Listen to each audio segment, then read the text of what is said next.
Day 39 of my weight loss journey. ஆக்சுவலாக எனக்கு மைசூர் வந்த மாதிரியே தெரியல. ஏன்னா பெங்களூரும் மைசூரும் ஆல்மோஸ்ட் சேமாக தான் இருக்குது. எனக்கு ஏதோ பெங்களூரில் இருக்க ஸ்ட்ரீட்க்கு வந்த மாதிரியே தான் இருந்துச்சு எந்த ஸ்ட்ரீட் போனாலும்.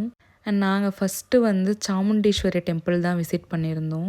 அண்ட் கூகுள் ரிவ்யூஸ் செக் பண்ணப்போ அங்கே ரஷ் அதிகமாக இருக்கும். அதனால் ஏர்லியாக போனால் சீக்கிரமாக சாமி பார்த்துடலான்னு பார்த்தோம். நாங்கள் ஆக்சுவலாக 6:30க்கு ரீச் ஆனோம். அப்போவே அவ்வளோ க்ரௌடு இருந்துச்சு.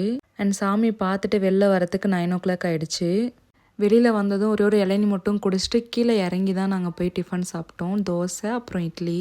பிரேக்ஃபாஸ்ட் ஃபினிஷ் பண்ணதுக்கப்புறம் ரூம் போயிட்டு செக் அவுட் பண்ணிவிட்டு அதுக்கப்புறம் தான் மைசூர் ஜூ விசிட் பண்ணோம். நான் உள்ளே போகிறப்பவே நினச்சேன் கண்டிப்பாக ஒரு 15,000 ஸ்டெப்ஸ் அது கம்ப்ளீட் பண்ணிட்டு தான் வெளில வருவேன்னு. ரொம்ப நேரம் நடந்துகிட்டே இருந்ததுனால எனக்கு பயங்கரமாக பசி எடுத்துகிட்டே இருந்தது. ஏதாவது சாப்பிட்டுட்டே இருக்கணும் போலயே. அண்ட் ஜூக்குள்ளேயே ஒரு ரெஸ்டாரண்ட் இருந்துச்சு. ஃபுல்லாக டீஹைட்ரேட் ஆனதுனால எனக்கு சில்லுன்னு ஐஸ்கிரீம் சாப்பிட்ணும் போலயே இருந்தது. ஆனால் என்னோடய க்ரேவிங்ஸை வந்து கண்ட்ரோல் பண்ணிவிட்டு அதுக்கப்புறம் வெளில வந்து தான் லஞ்ச் சாப்பிட்டோம். ஆல்மோஸ்ட் ஒரு 40 டேஸ்க்கு அப்புறம் நான் கடையில் வந்து பிரியாணி சாப்பிட்டேன். அண்ட் ஃபுல்லாக சாப்பிட்டு முடிச்சுட்டு அதுக்கப்புறம் தான் பேலஸே போயிருந்தோம். ஆக்சுவலி பேலஸ் வந்து பயங்கர பியூட்டிஃபுல்லாக இருந்துச்சு. எனக்கு ரொம்ப பிடிச்ச ஸ்பாட்டாகவே மாறிடுச்சு இந்த பேலஸ். அங்கே இருந்த பெயிண்டிங்ஸ், அதுக்கப்புறம் அந்த ராஜாவோட ஹிஸ்ட்ரி எல்லாமே வந்து செம்மையாக மெயின்டைன் பண்ணிகிட்ருக்காங்க. And third spot Brindavan gardens தான் போயிருந்தோம். நாங்கள் போனப்போ இருட்டிடுச்சு.